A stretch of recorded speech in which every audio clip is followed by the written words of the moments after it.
Hello, welcome to Narrative Therapy.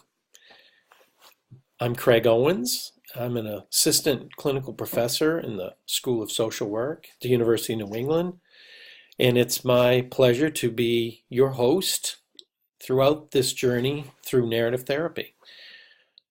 I will open each module with a brief chat lecture like the one you see here. These are really more chats than lectures. Due to the nature of narrative, I thought it would make more sense to talk a little bit about each new layer of this empowering and healing therapeutic approach. Like to start with, well, first of all, thanking you for choosing this elective. This is my favorite course, and I don't know if I should say that or not, but it's my favorite course in our entire series. I love the practice courses, and I really enjoy some of the clinical elective courses, and this course is one that is near and dear to my heart, one that I wrote fairly recently, and we've just updated it here for you folks and added some things that I think you're going to really enjoy. They may challenge you a little, but they're also a little different, and I think perfect for what we're trying to accomplish in this narrative experience together. So I decided to do these opening introductory chats each week with the actual course in the background. So this week we will be focusing on your first module, which I've titled A Life of Story. You'll see as the modules build on each other that we essentially follow the structure and outline in David Denborough's book, which I have right here, retelling the stories of our lives, everyday therapy, everyday narrative therapy to draw inspiration and transform experience. I chose this book for this course as the primary text because it's written for a wide audience. It's written for both therapists and people who are training to become counselors and therapists, but it's also written for folks who are not clinical. The other really wonderful thing that I love about narrative is it's a perspective, it's an approach to viewing the world and relationships that really applies at any level in the social work profession. So it certainly applies very directly to individual and family work, and it also applies to community practice and social advocacy for change and increased social inclusion in our society and world. So it's pretty cool from that perspective.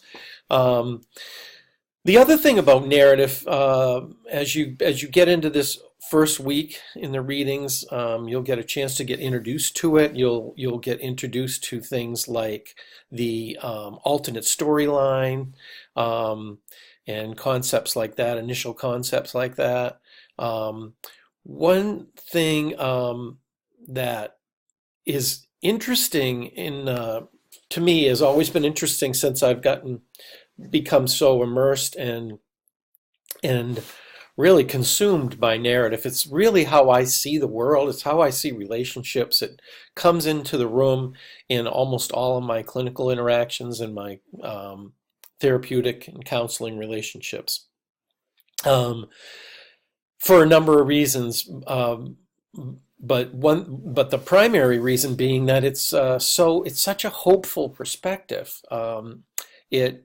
Narrative is based on, as you'll read about in this first couple of weeks, is it's what we call a constructionist approach. It's based on the belief that reality is something that it's not, reality isn't fixed. There's not one rigid reality. And it's actually instead, this perspective would suggest that reality, that we constantly are co-constructing our reality based on our relationships with others and our interaction with our environment, and the big thing is how we interpret all those. So have found, I stumbled over narrative about 5 years into practice, and after getting my MSW and eventually my LCSW, that was over 10 years ago, and I have it changed my life personally. It also changed my professional perspective and how I view individuals, families, and communities in regards to the issues and sources of distress that we face throughout our lives. So I hope you see the potential in some of that, or better yet, I hope you become hooked like I did, and begin to really embrace narrative. Anything on the range is fine. Some of you may find that some of this is useful and you use pieces of it, and others may go more deeply.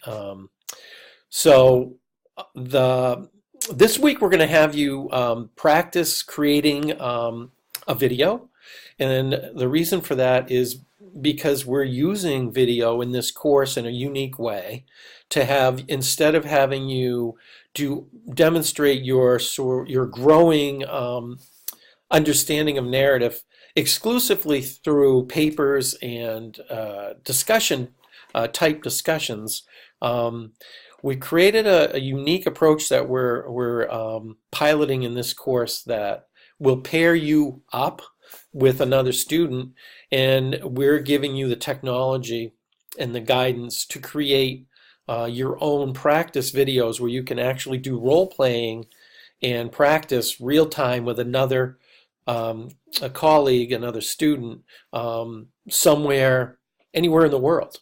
So the two of you can be in different places. And I just hope you enjoy that. I know it'll be a little bit anxiety provoking, but you have a chance to experiment. We're gonna sort of ease into it in stages, and it's all about trying, and it's all about putting yourself out there, and we can, as your instructors, we can give you a lot better guidance and feedback if we can actually see you trying this narrative perspective on, if that makes sense.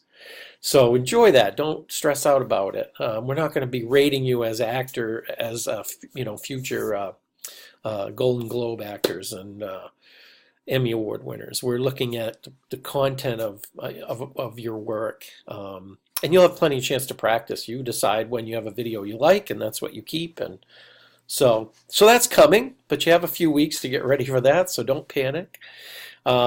This week we'll practice by uploading our introductions via video, and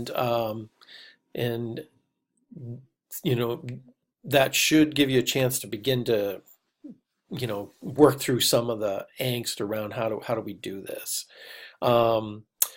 and looking ahead, eventually we'll move into our first official video will be due in week 4, but we'll do some practice before that, and we'll talk a lot more about that. This week you're going to get into the sort of the first layer of narrative. I like to think of narrative as something that actually develops in layers. If you think sort of I don't know, what's the right term? I was thinking composting, or that's probably not the greatest, but you add, if you're a gardener and you're creating your own compost, you add layers each week, and eventually begin to stir the layers, and it eventually you go from what was once leaves and old pieces of old um, organic material, changes shape and form, and you end up with this rich, beautiful, dark, composted soil, right? Well, in some ways, narrative's a lot like that. It has layers that you start with. There's a beginning. Then you add some layers, and each week we're going to add a new layer, and we'll try and make sense out of that, and then figure out how do you integrate all that, and eventually, how do you mix it all together and end up with your very rich narrative um, soil or new earth that you've created. Um, I've used narrative in my own life, and I'm going to ask you in this course to apply narrative to your life. It's another area that sometimes students go, "Oh, wow, that's a little bit up close and personal." So the final paper in this course, you will actually apply narrative to your own life. So that's really about, I guess, what I need to say at this point. Enjoy the process, take it slowly, and savor each layer. This week you're going to look at alternates, the concept of notion of alternate storylines. We have an opportunity to do a tree of life together, which I really hope you enjoy.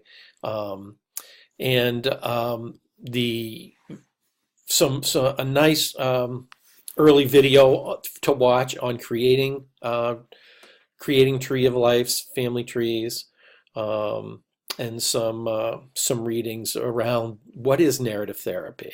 So hopefully this gives you a chance to get grounded this week. There's a nice example in this week's articles of a tree of life, using the tree of life with folks who are struggling with anorexia. So yeah, welcome. And I hope you enjoy the journey. And I will be back to chat with you again a little bit in Module 2, Week 2. Take care. Enjoy.